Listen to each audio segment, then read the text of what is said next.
इस समय आप सुन रहे हैं रेडियो केजीएमयू गूंज 89.6 एफएम। मेरा नाम विनय है और मेरे साथ एक ऐसी पर्सनैलिटी मौजूद हैं जो कुछ पद चिन्ह बनाते हैं, मैं ऐसे पद चिन्ह बनाते हुए आए हैं जिनका अनुकरण करके हम अपनी जिंदगी को बेहतर बना सकते हैं। बहुत बहुत स्वागत करते हैं। हमारे बीच मौजूद हैं श्री जितेंद्र कुमार जी। और वो कौन है आपको बता देते हैं। वो है प्रमुख सचिव सामान्य प्रशासन, भाषा, लोक सेवा प्रबंधन, उत्तर प्रदेश शासन। सर बहुत बहुत स्वागत है आपका हमारे स्टूडियो। धन्यवाद विनय जी। तो हमें बड़ा खुशी हो रही है कि आप हमारे साथ इस समय स्टूडियो में मौजूद हैं और डेफिनेटली आपकी बहुत सारी लाइफ की चीज़ों से इंस्पायर होकर जो हमारा यूथ है जो सिविल सर्विसेज में जाना चाहता है या आपकी तरह एक अच्छा मुकाम हासिल करना चाहता है, उसको ज़रूर एक मार्गदर्शन मिलेगा, एक प्रेरणा मिलेगी। तो सबसे पहले शुरुआत करते हैं सर, आपकी लाइफ को शुरू से शुरू करते हैं। बचपन आपका किस तरह से था? बचपन आप कहाँ पैदा हुए? कुछ अपनी शुरुआती बचपन की यादों को ताज़ा कीजिए। मैं बिहार राज्य में खगड़िया जिला है एक, जो गंगा के किनारे है। क्या बात है। पहले ये मुंगेर जिला का पार्ट हुआ करता था जी। बाद में खगड़िया जिला बना। वहाँ मेरा जन्म हुआ और मेरी शुरुआती पढ़ाई लिखाई प्राइमरी स्कूल में हुई, सरकारी प्राइमरी स्कूल में। क्या बात है, क्या बात है। और उन दिनों को जब मैं याद करता हूँ तो तब प्राइमरी स्कूल में, सरकारी प्राइमरी स्कूल में बैठने को बेंच नहीं हुआ करता था। हम लोग घर से बोरियां लेकर के अपने बैग में जाया करते थे अपने बस्ते के साथ। क्या बात है। स्कूल में झाड़ू भी लगाते थे, सफाई भी करते थे और नीचे बोरियां बिछा करके बैठते थे। और उन दिनों शिक्षक में और बच्चे के बीच एक वैसा तालमेल होता था कि जैसे लगता था कि वो हमारे नेचुरल गार्जियन है। क्या बात है। तो इस तरह के एक प्राइमरी स्कूल से मैंने क्लास 7 तक की पढ़ाई की। फिर उसके बाद खगड़िया ज़िले में मैंने वहाँ पे श्यामलाल राष्ट्रीय उच्च विद्यालय से वहाँ से 12th तक की पढ़ाई करी जी। मैं थ्रू आउट सारे क्लास में हमेशा फर्स्ट स्टूड हुआ अपने कैरियर में, पढ़ाई शुरू से ही। और 12th करने के बाद मैंने भागलपुर विश्वविद्यालय से TNB कॉलेज से वहाँ से इंटरमीडिएट और ग्रेजुएशन BA साइंस में किया, बॉटनी जूलॉजी के साथ जी। फिर मैंने पोस्ट ग्रेजुएशन भागलपुर विश्वविद्यालय से ही MSc जूलॉजी से किया। और इन पोस्ट जूलॉजी मैं फिशरी साइंस के एक विषय पे शोध कर रहा था, PhD कर रहा था। तुरंत MSc करने के तुरंत बाद फिर मैंने UGC और नेट की क्वालिफाइंग परीक्षा दी थी और मैं उसमें फर्स्ट अटेम्प्ट में क्वालिफाई कर गया था। क्या बात है। तो मैं उस पर शोध कर रहा था और मेरे शोध का विषय था कि मछली हवा में कैसे सांस लेती है। अच्छा। और उसके गिल्स में जो उसका रेस्पिरेटरी ऑर्गन होता है उसमें क्या चेंजेस होते हैं जो उसको पानी में भी सांस लेने में और हवा में भी सांस लेने में सक्षम बनाते हैं। तो ये एक विषय था बिल्कुल अलग, बट उसी पीरियड में मुझसे 1 साल सीनियर मेरे एक फ्रेंड ने UPSC का एग्ज़ाम दिया था जी। और उनका चयन भारतीय पुलिस सेवा में हो गया था। अच्छा। तो चूँकि हम लोग साथ साथ रहते थे, साथ साथ पढ़ाई करते थे, तो उनके चयन को देख करके फिर मुझे लगा क्या कि जब हमारे बीच का एक छात्र पहले अटेम्प्ट में IPS कर सकता है तो मैं भी कर सकता हूँ। क्या बात है, ये जज्बा होना चाहिए सर। यस। और सबसे बड़ी बात कि उस समय तक मैंने UPSC का सिलेबस तक भी नहीं देखा था। मुझे ये जानकारी भी नहीं थी इसके पहले कि उसमें कितने सब्जेक्ट होते हैं, कैसे एग्ज़ाम होता है। ना ही मैं किसी वैसे ऑफिसर से मिला था जी। मेरी फैमिली में भी मेरे पिताजी भी सर्विस में थे, वो एग्जीक्यूटिव इंजीनियर PWD में थे, बिहार स्टेट सर्विस में जी। बट कोई सिविल सर्वेंट नहीं था और न ही मेरा कोई इंटरेक्शन MSc करने के पहले किसी सिविल सर्वेंट से हुआ था जी। तो 87 में वो पहला इंटरेक्शन था जब मुझसे मेरा एक सीनियर IPS किया। फिर मैंने UPSC के सिलेबस लिए, फिर मैंने पढ़ाई करनी शुरू की और 89 में फ़र्स्ट टाइम मैंने UPSC का एग्ज़ाम दिया। और मैं उन कुछ लकी में से हूँ जिनका फर्स्ट चांस में प्रीलिम्स, मेंस और इंटरव्यू तीनों ही हो गया। अरे वाह। और मैं पहले ही चांस में IAS हो गया। वाह, क्या बात है, क्या बात है। ऐसे कहते हैं प्रेरणादायक व्यक्ति। डेफिनेटली आपकी इन चीज़ों को सुनकर हर एक के मन में जोश आ रहा होगा। सर, ये जो आपने सफ़र अपना एजुकेशन का बताया, वाकई ये हमें इंस्पायर कर रहा है और करे भी क्यों ना है, क्योंकि आपने सारी चीज़ें अपने हिसाब से और अपने आप डेवलप की। आपने खुद सोचा कि हमने ये करना है। सर, माँ बाप का हर एक का सपना होता है। जैसे आपने बताया कि आपके फादर PWD में थे, तो फादर या मदर जिस भी जगह पे काम कर रहे होते होते हैं तो उनकी एक्सपेक्टेशन हमेशा ये होती है कि उनका बेटा भी शायद उसी डिपार्टमेंट में आगे बढ़े। कहते भी हैं कि डॉक्टर का बेटा डॉक्टर बनता है, इंजीनियर का बेटा इंजीनियर बनता है। तो मम्मी पापा की कुछ एक्सपेक्टेशंस थी, वो चाहते थे कुछ ऐसा कि मेरा बेटा आगे चलकर कुछ ये बने। और आप कितने भाई बहन हैं? मैं 3 भाई और 3 बहन हूँ जी। और बहन है मुझसे मैं सबसे बड़ा हूँ। अच्छा। और मुझसे छोटे 2 भाई हैं और उससे छोटे 3 बहनें हैं जी। मेरे पिताजी ने कभी ये एक्सपेक्टेशन नहीं थी किया मुझसे कि मुझे क्या बनना है। उन्होंने मुझे पूरी फ्रीडम दी, बट ये ज़रूर हमेशा प्रेरणा दी और मोटिवेट किया कि मुझे जो पसंद है मैं वो पढ़ाई करूं और उसमें बेहतर करूं। और इसके लिए वो हमेशा से मैंने देखा कि वो अपना बहुत प्रेशियस टाइम निकालते थे। माँ मेरी हाउसवाइफ थी और हम लोग साथ में रहते थे। पिताजी की ज़्यादातर पोस्टिंग बाहर होती थी, बट वो महीने में 1 या 2 दिन के लिए जब भी आते थे, देर रात तक बैठ करके ये देखना कि मेरी पढ़ाई कैसे चल रही है। और जब मैं कॉलेज गया तो मेरे प्रोफेसर से जा कर के खुद मिलना और उनसे पूछना कि मेरी पढ़ाई ठीक चल रही है या नहीं, चाहिए मुझे कुछ और करने की आवश्यकता है।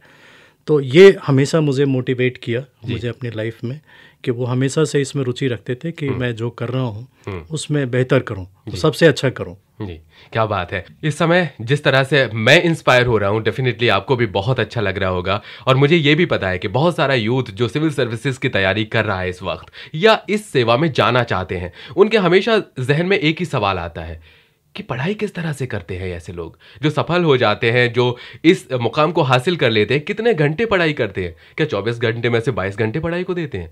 क्या उनका फोकस केवल और केवल पढ़ाई पर होता है, कुछ और काम नहीं करते? घर वाले कितना सपोर्ट करते हैं? ये सारे क्वेश्चन दिमाग में चलते हैं कि कितनी पढ़ाई मिनिमम करनी चाहिए। तो जब एक अनुभवी व्यक्ति जब इस एग्जाम को क्वालिफाई, फर्स्ट अटेम्प्ट में क्वालिफाई करने वाला व्यक्ति आपको बताएगा कि कैसे कैसे उन्होंने कितने घंटे पढ़ाई की और क्या उनका तरीका था पढ़ने का, तो डेफिनेटली आप अगर सिविल की तैयारी कर रहे हैं तो आपको बहुत हेल्प करने वाली है। तो सर, पढ़ाई की स्ट्रेटेजी क्या होती थी उस समय? आप किस तरह से पढ़ाई को अपना करते थे? घर के कामों में भी क्या टाइम आपका गुजरता था? घर वाले भी चाहते थे कि उनके घर का भी काम आप करें, तो इन सारी चीज़ों का तालमेल आपका कैसा था? रूटीन उस समय का कैसा था? आज से लगभग 32 साल पहले पुरानी बात हो गई। 89 में मैंने एंट्रेंस एग्ज़ाम दिया था जी, सिविल सर्विसेज का जी। और तब से अब तक परीक्षा की पद्धति में भी बहुत बदलाव आया, लेकिन चैलेंजेस तब भी उतने ही थे, राइट, आज भी उतने ही हैं। तब भी सिविल सेवा में इतने ज़्यादा संख्या में छात्र छात्राएं अपीयर होते थे और संख्या इतनी कम होते थे। मुझे याद है 89 में जब मैं अपीयर हुआ था तो उस साल प्रॉपर आईएएस की सिर्फ 85 सीट्स थी। अच्छा। पूरे भारत में सिर्फ 85 वैसे लोगों को चुनना था जो आईएएस होते उस बैच में। क्या बात है। तो तब भी कंपटीशन बहुत टफ था और आज भी कंपटीशन टफ है।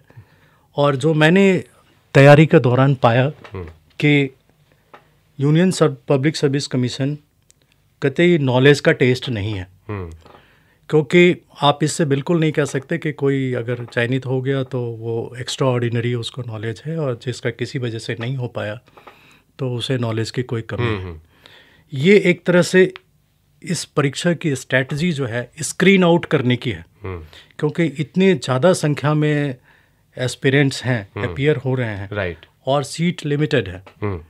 आज जब इतने सालों बाद मैं इस पद पे हूँ और मैंने बहुत सारी चयन परीक्षाएं भी कराई है, तो देन मैं अब ये समझ सकता हूँ कि अगर हमारे पास या उसी तरह यूपीएससी के चेयरमैन को या यूपीएससी को जब एक टारगेट हो कि हमें इतने बच्चों का चयन करना है और लाखों की संख्या में बच्चे अपीयर हो रहे हैं जी, तो उन्हें कोई वैसे स्ट्रेटजी डेवलप करनी पड़ेगी जो ट्रांसपेरेंट हो, जो फेयर हो, और कैसे वो स्क्रीन आउट करेंगे, राइट, और कैसे उसमें से बेस्ट पॉसिबल को चुनेंगे। एग्जैक्टली।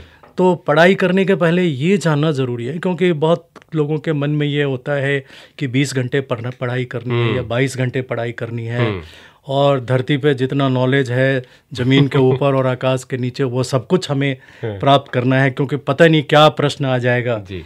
तो बट ऐसा नहीं है। इसमें जिस तरह से किसी भी गेम को, फुटबॉल को, क्रिकेट को बेहतर करने के लिए उसके कुछ स्किल्स हैं जो आपको सीखने पड़ते हैं।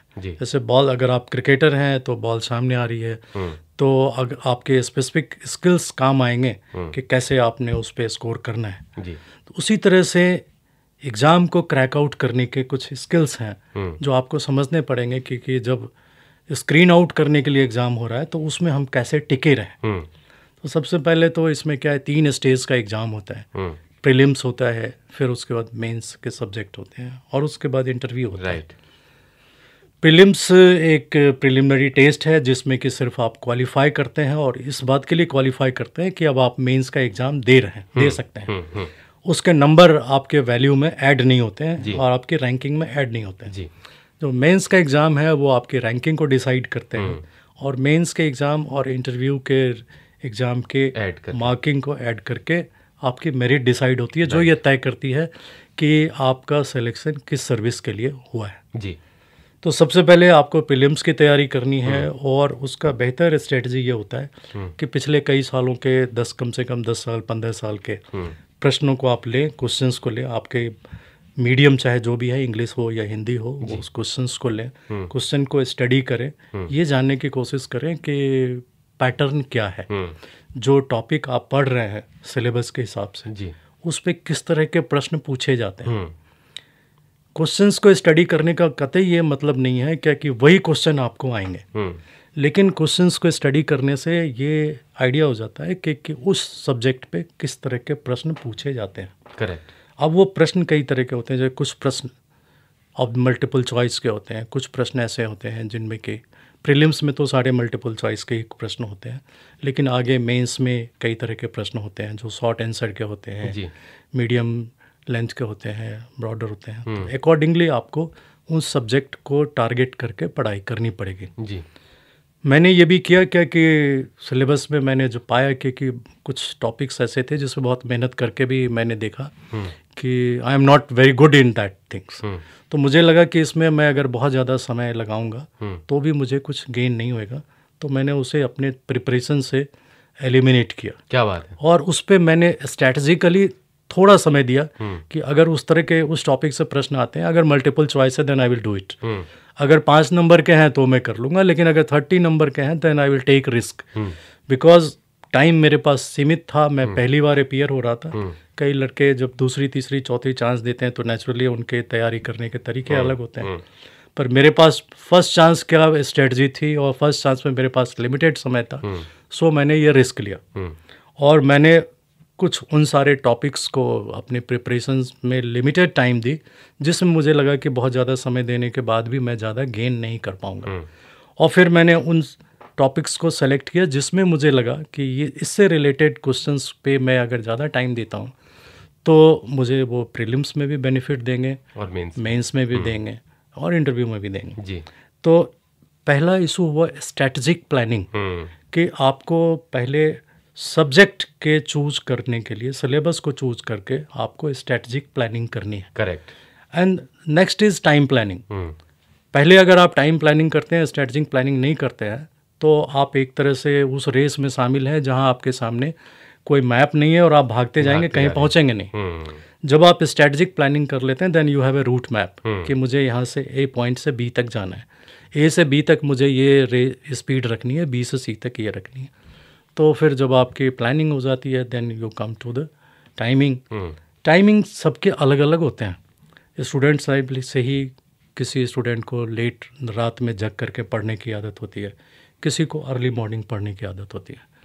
तो किसी दूसरे की बात को सुन करके आप अगर उसको कॉपी करने की कोशिश करेंगे आप सफल नहीं होंगे। आप अपने आप को देखिए कि आपकी लाइफ स्टाइल क्या है। राइट। क्या आप कंफर्टेबल हैं देर रात पढ़ने में या आप अर्ली मॉर्निंग पढ़ने में कंफर्टेबल है? तो जो भी टाइम आपके लिए कंफर्टेबल है वो टाइम आपको चूज़ करना चाहिए। नेचुरली थोड़ा अधिक समय पढ़ना होता है। मैं अर्ली मॉर्निंग बिगनिंग से ही जगने वाला छात्र रहा हूँ जी। तो मैं रात में 10 बजे तक 11 बजे तक सो जाता था और सुबह 3 बजे उठ करके पढ़ाई करता था। क्या बात है। सुबह उठने का एक फ़ायदा मुझे ये भी होता था कि जब सुबह 3 बजे से लेकर के 7 साढ़े 7 बजे तक का जो 4 साढ़े 4 घंटे का पीरियड है, उस समय आपको डिस्टर्बेंस बड़े लिमिटेड होते हैं। अर्ली राइजर बहुत कम होते हैं, नॉइज़ नहीं होते हैं जी। आपको डिस्टर्ब करने वाला कोई नहीं है जी। और संयोग से हम लोगों की तैयारी के टाइम में मोबाइल भी नहीं हुआ करता था, तो जो आज के डेट में बहुत यूजफुल भी है और बहुत डिस्ट्रैक्ट भी करता है। बहुत ज्यादा। एक बार रील्स देखने कोई बैठ जाता है ना तो 1 घंटा कब गुजर जाता है पता ही नहीं चलता है। दूसरी ओर अगर आप उसको यूज करना चाहें तो आपके पास पूरी लाइब्रेरी गूगल पे है। ये भी बेनिफिट है। जो हम लोगों के टाइम में किसी चीज को ढूंढने के लिए दर्जनों लाइब्रेरी और दर्जनों बुक्स की खाक छाकनी पड़ती थी, वो अब आपके एक टच पे है। तो टेक्नोलॉजी को आप कैसे उपयोग करते हैं ये आप पे निर्भर करता है। बिल्कुल सही है। तो ये उसके टाइम के प्लानिंग करनी पड़ती है। ऐसा कुछ नहीं है कि 20 घंटे पढ़ाई करनी है या 18 घंटे पढ़ाई करनी है, क्योंकि अगर आप जितने घंटे से, अगर आप अभी 8 घंटे पढ़ने के अभ्यस्त हैं, आप 8 से उसको 10 करेंगे तो आप देखेंगे कि आपकी इफ़ेक्टिव आवर्स घट जाएंगे। घंटे तो आपके 10 घंटे हो जाएंगे, लेकिन आप पाएंगे कि उस 10 घंटे में भी आप उतने ही पढ़ पा रहे हो जो 8 घंटे पढ़ पा रहे हैं। तो चाहे घंटे कुछ भी हों, लेकिन वो इफ़ेक्टिव होने चाहिए कि आपने जो पढ़ा उसको मेमोराइज किया और फिर उसको आप रिप्रोड्यूस कर सकते हैं। एक चीज़ मैंने और सीखी ड्यूरिंग दैट प्रिपरेशन, क्योंकि मेरा पहला चांस था तो मैंने फॉरेस्ट सर्विस का भी एग्ज़ाम दिया था साथ में। अच्छा। और उसके साथ साथ यूपीएससी का भी दिया था। तो मैंने अपनी तैयारी की स्ट्रेटजी ऐसे रखी थी कि सब्जेक्ट को, चूँकि थ्योरी पेपर्स मेरे बहुत अच्छे थे और मैं थ्रू आउट टॉपर था, तो प्रीलिम्स का एग्ज़ाम देते ही मुझे ये बिल्कुल स्पष्ट था कि मैं प्रीलिम्स क्वालिफाई कर जाऊंगा। वो मेरे लिए कहीं से भी रोक नहीं था, बाधा नहीं थी। तो आई न्यू कि आई विल क्लियर प्रीलिम्स। तो मैंने मेंस की तैयारी शुरू करी। तो जब मेंस की तैयारी शुरू करी तो मैंने ये स्ट्रेटजिक एलिमिनेशन वाली रखी, फिर उसके बाद टाइम प्लानिंग रखी, और फिर मैंने ये रखा क्या कि उसके एक शॉर्ट नोट्स बनाए जो ज़्यादातर छात्र करते हैं। शॉर्ट नोट्स बनाते हैं और फिर ये तय करते हैं क्योंकि परीक्षा आने के कुछ समय पहले उसको हम रिवाइज कर लें जी। तो मैं भी इसी स्ट्रेटजी पे काम कर रहा था। तो जब फॉरेस्ट का एग्ज़ाम आया तो उस समय मैं बीमार पड़ गया और आई कुड नॉट रिवाइज। तो जो लास्ट टाइम रिवीजन था वो मुझसे नहीं हो पाया। जब मैं पेपर देने गया तो फिर मुझे लगा कि आई वाज ऑलमोस्ट लॉस्ट। पढ़ी हुई सब चीज़ें थी लेकिन मैं उसको रिट्रीव नहीं कर पाया जी। जैसे आपके कंप्यूटर में सारी मेमोरी है लेकिन आप वक्त पे उसको रिट्रीव करना चाहें तो कोई वायरस आ जाए या वो ना पाए तो वो आपके किसी काम का नहीं। तो फिर वो एग्ज़ाम मेरा, जब मैंने ये चैलेंज फेस किया तो उस एग्ज़ाम के बाद मेरे को लगा क्या कि नहीं, इस इशू पे मुझे काम करने की ज़रूरत है। क्योंकि जो कुछ भी मैंने पढ़ा वो टाइम पे अगर रिट्रीव नहीं हुआ तो फिर मेरी सारी मेहनत बेकार हो गई जी। तो मुझे ये इमरजेंसी प्रिपरेटरी मेथड डेवलप करना होगा कि अगर मैं बीमार हो जाऊं और रिवीजन ना कर पाऊं उसके बाद भी मैं रिट्रीव कर सकूं। क्या बात है, ये स्ट्रैटेजी होनी चाहिए। So then I worked on this weakness, जो मुझे लगा कि ये मेरी कमजोरी थी जी। उस पे मैंने काम किया और फिर मैंने जो कुछ पढ़ा उसको लिखना शुरू किया। और ड्यूरिंग राइटिंग मैंने ये इंश्योर किया कि मैं उसको 4 बार 5 बार इतनी बार लिखूं कि अब उसको फिर रिवीजन करने की ज़रूरत ना हो। And that worked. और फिर जब सिविल सर्विसेज का एग्ज़ाम आया तो उस समय मैंने अपने किसी भी टॉपिक को रिवाइज नहीं किया। अरे वाह, और फर्स्ट अटेम्प्ट में क्लियर। बिल्कुल, क्या बात है। और फर्स्ट अटेम्प्ट में आई गॉट थ्रू। उसके बाद इंटरव्यू था। मेरे लिए इंटरव्यू भी एक चैलेंज था क्योंकि यद्यपि पढ़ाई मैंने इंग्लिश मीडियम से की थी लेकिन मैं हिंदी भाषी क्षेत्र से आता था तो मैं बहुत फ्लुएंट इंग्लिश नहीं बोल पाता। तो मुझे लगा कि इंटरव्यू में जब इंग्लिश बोलने की आएगी नौबत तो मैं कैसे बोलूँगा। जी जी जी। पर इस वीकनेस पे भी मैंने काम किया। मैं दिल्ली में अपने कुछ दोस्तों के साथ तैयारी कर रहा था, ग्रुप स्टडी करता था वहाँ पे। कोचिंग मैंने नहीं की क्योंकि साइंस सब्जेक्ट में कोचिंग होते नहीं है। आज भी जो कोचिंग है वो ज़्यादातर आर्ट्स के सब्जेक्ट में है और साइंस में थे नहीं, इसलिए मैंने कोई कोचिंग नहीं ली, पढ़ाई खुद भी की थी। और इंटरव्यू की तैयारी मैंने अपने बाथरूम में एक मिरर को टांगा। अच्छा। और उस मिरर के सामने ओह ग्रेट अंग्रेजी बोलना शुरू किया। मैंने सोचा कोई बेवकूफ़ी होगी तो क्या, मैं ही तो सुन रहा हूँ। बहुत बढ़िया। एंड दैट वर्कड जी। और फिर बाय ग्रेस ऑफ गॉड जो मेरी टेक्निक थी वो काम की और I got through in the first chance जी। और मुझे उत्तर प्रदेश का ऑर्डर मिला और मुझे यहाँ काम करने। वाह, क्या बात है, क्या बात है। दिल से तालियां बजाने का दिल कर रहा है। वेल, आपको हम बता दें, जो लोग हमसे अभी जुड़े हैं, हमारे साथ श्री जितेंद्र कुमार जी हैं, प्रमुख सचिव सामान्य प्रशासन भाषा लोक सेवा प्रबंधन उत्तर प्रदेश गवर्नमेंट। और आज हम बहुत सारी ऐसी बातें कर रहे हैं जो इनकी लाइफ से जुड़ी हुई हैं और वो बातें जो शायद आपको नहीं पता होंगी, आज वो बातें हम एक दूसरे से कर रहे हैं। इवन मैं जानने की कोशिश कर रहा हूँ। तो बहुत सारे ऐसे लोग जो कि IAS की, सिविल की तैयारी करना चाहते हैं और वो चाहते हैं कि कुछ ऐसी चीज़ें हमें मिलें जिनसे हम भी इन एग्जाम्स को क्रैक कर पाएं। सो बहुत अच्छी बात आपने बताई, बहुत अच्छी स्ट्रैटेजी की बात आपने बताई। सर, हमेशा ना सब्जेक्ट को चूज़ करने के लिए, उनको सिलेक्शन के लिए हमारे दिमाग में कन्फ्यूजन रहता है। अब आपने जूलॉजी से किया, बॉटनी, जूलॉजी और केमिस्ट्री, 3 सब्जेक्ट आपके ग्रेजुएशन में रहे होंगे और उसके बाद आपने सिलेक्शन जो किया सिविल के लिए, तो वो क्या था, वो कौन से सब्जेक्ट्स थे? मेरे सब्जेक्ट बॉटनी और जूलॉजी ही थे। अच्छा। बिल्कुल, यद्यपि ये आइडियल सिलेक्शन नहीं है। हाँ। क्योंकि सब्जेक्ट के सिलेक्शन के समय स्टूडेंट्स ये देखते हैं कि सिलेबस कितना बड़ा है जी। और नॉर्मली इंजीनियरिंग के, साइंस के जितने भी स्टूडेंट्स होते हैं, चूँकि वो स्किल सीख चुके होते हैं हाँ। कि कैसे पढ़ाई करनी है जी। कैसे नोट्स बनाने हैं, तो वो उन सब्जेक्ट को चूज करते हैं जो छोटे होते हैं। एग्जैक्टली। तो इसलिए public administration, Indian politics, yes yes yes, history, economics, anthropology, ये सब ऐसे सब्जेक्ट हैं जिसको ज़्यादातर छात्र चुनते हैं, छात्राएं चुनते हैं, क्योंकि उन्हें ये लगता है क्या कि मैं ये सिलेबस लिमिटेड टाइम में कवर कर सकूंगा और इजीली कर सकूंगा, इसलिए वो करते हैं और ये पे भी करते हैं जी। मेरे पास ये रिस्क था क्योंकि मैं पहली बार प्रीलिम्स दे रहा था, तो मुझे सब्जेक्ट चेंज करने का अवसर नहीं था। अगर मैं सब्जेक्ट चेंज करता तो वो सब कुछ मेरे लिए नया होता, तो मैं प्रीलिम्स ही क्वालिफाई नहीं करता। तो बॉटनी जूलॉजी मेरे पढ़े हुए सब्जेक्ट थे। मेरे सारे सीनियर्स ने कहा कि इट इज़ अ रिस्क। मैंने कहा I am ready to take risk. अरे वाह, क्या बात है। So I took risk and it paid. तो मुझे ये लगता है कि जिस सब्जेक्ट पे आपकी समझ अच्छी हो, जो आप एनालिटिकल वे में पढ़ सकते हो, उसको समझ सकते हो, क्योंकि ये एग्ज़ाम रटने का नहीं है। अगर उसके कॉन्सेप्ट को आप समझ सकते हैं तो वो सब्जेक्ट अच्छा है। हाँ, ये ज़रूर देखना चाहिए कि सिलेबस कंसाइज हो, तो वो आपको पे करेगा, आपको कम पढ़ाई करनी पड़ेगी। जी।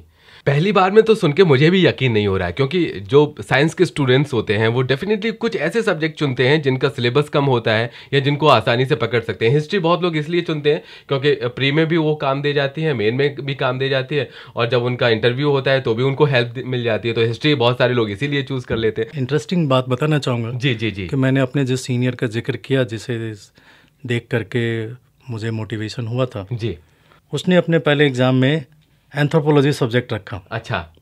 और पहली बार में क्वालिफाई कर गया, IPS हुआ जी। फिर उसने फिजिकल एंथ्रोपोलॉजी पे बुक लिखी। अच्छा।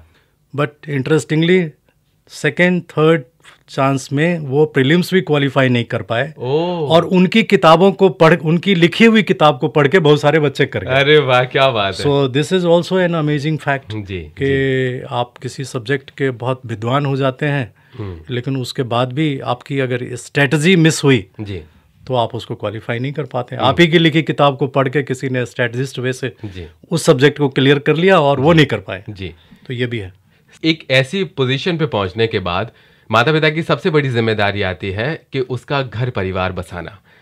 तो उसके बाद आपके ऊपर भी ये रिस्पॉन्सिबिलिटी का बोझ आने वाला होगा। घर वाले सोच रहे होंगे कि हम अपने बेटे की अब शादी भी करेंगे, और बहुत ही मुझे लग रहा है इंटरेस्टिंग इंसिडेंट्स उसके दरमियान रहे होंगे। बहुत सारी ऐसी चीज़ें होंगी जो मुझे लग रहा है सुन के हम लोगों को बड़ा अच्छा लगने वाला है।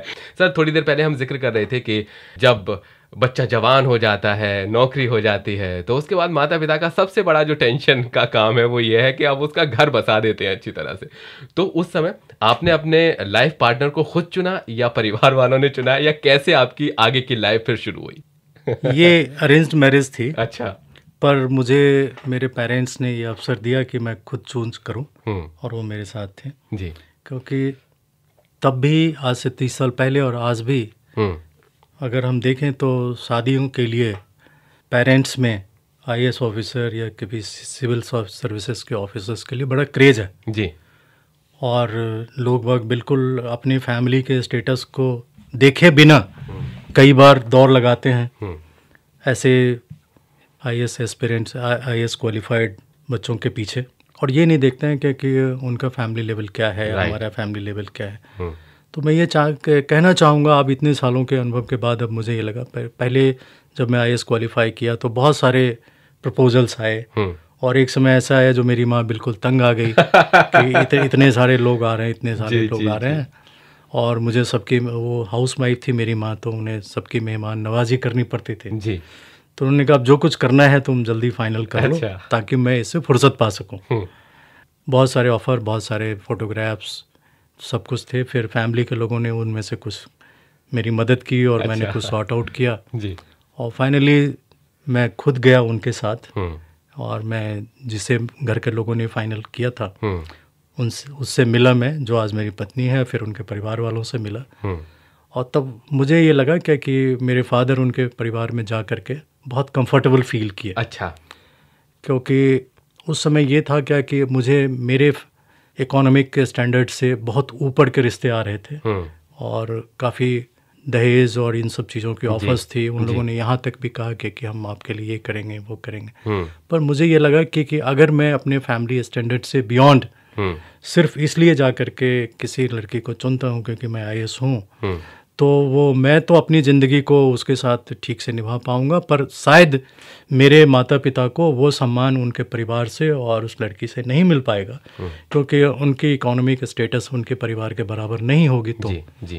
तो तब एक 25-26 साल के लड़के में ये सोच थी कि उस चीज़ को तिलांजलि दे करके हमने ये सोचा कि अपने बराबर के परिवार में और अपने बराबर के संस्कार वाले परिवार में रिश्ता किया जाए। क्या बात है। और हमने उसे ही तवज्जो दी। आज मैं देखता हूँ कि बहुत सारे ऐसे रिश्ते टूटने के कगार पे आ जाते हैं जहाँ पे कि उनके फैमिली के स्टैंडर्ड में, इकोनॉमी के स्टैंडर्ड में बड़ा डिफरेंस होता है या कुछ न कुछ उनमें परेशानियाँ रहती हैं। तो मैं जो यंग एस्पिरेंट्स हैं या जो यंग क्वालिफायर्स हैं उनके लिए एक मैसेज देना चाहूँगा कि हमेशा ये देखना चाहिए कि जिस माँ बाप ने आपको इस मुकाम पे पहुँचाया है, आप जब रिश्ता कर रहे हैं तो आपके पेरेंट्स को भी वही सम्मान मिले जो आपको समाज में सम्मान मिल रहा है। वाह, क्या बात कही है आपने। और निश्चित तौर पे अगर आप ऐसी फीलिंग रखते हैं तो सही मायने में आप अपने माता पिता का सम्मान कर रहे होते हैं। हम एक ज़रा सी कोई छोटी मोटी पोजीशन अगर पा लेते हैं तो हमारे मन में इतना घमंड कहते हैं वो आ जाता है कि हम केवल अपनी पत्नी, अपने बच्चों को देखते हैं, अपने माता पिता को दरकिनार कर देते हैं। हम ये सोचते हैं कि हम बहुत बड़े हो गए हैं, लेकिन हम ये नहीं सोचते कि जिन माँ बाप ने अपनी ज़िंदगी के इतने महत्वपूर्ण पल हमारी परवरिश को दिए हैं, हमने एक झटके में उनको दूर कर दिया। तो सर, ये आपकी फीलिंग्स और ये आपका सम्मान निश्चित तौर पर काबिल तारीफ़ है और हम सलाम करते हैं आपके सम्मान को जो आप अपने माता पिता के लिए रखते हैं। सर, ऐसा होता है कि घर की मुर्गी दाल बराबर टाइप की होती है ना।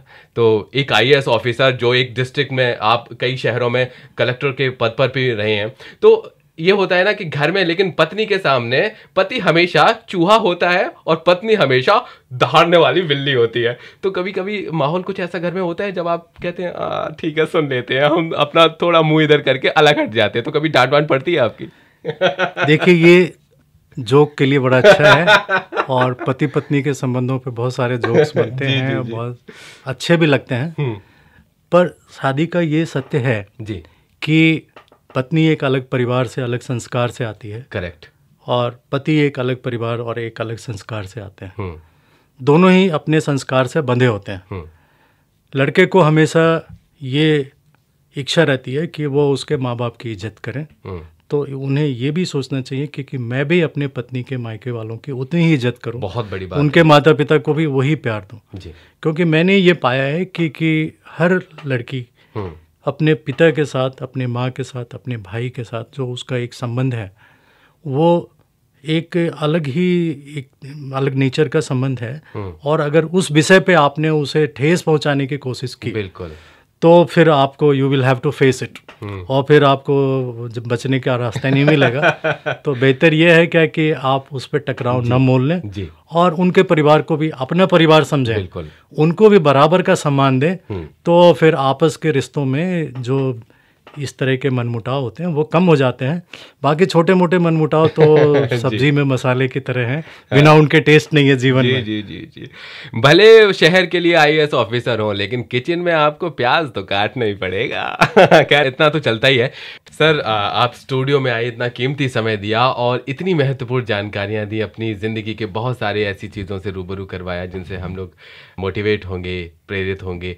स्टूडियो में आने के लिए बहुत बहुत शुक्रिया। आपको भी बहुत बहुत धन्यवाद विनय। मेरा यह प्रयास है कि मैंने जो कुछ किया उसे जान करके अगर इस एफएम रेडियो के माध्यम से जो हमारे श्रोता जो हमें सुन रहे हैं, अगर उनमें से कुछ लोग भी फ़ायदा उठा सकें अपने जीवन शैली से, तो मेरे लिए बहुत बड़ी उपलब्धि होगी। क्या बात है, बहुत बड़ी बात कही है आपने। बहुत बहुत शुक्रिया स्टूडियो में आने के लिए।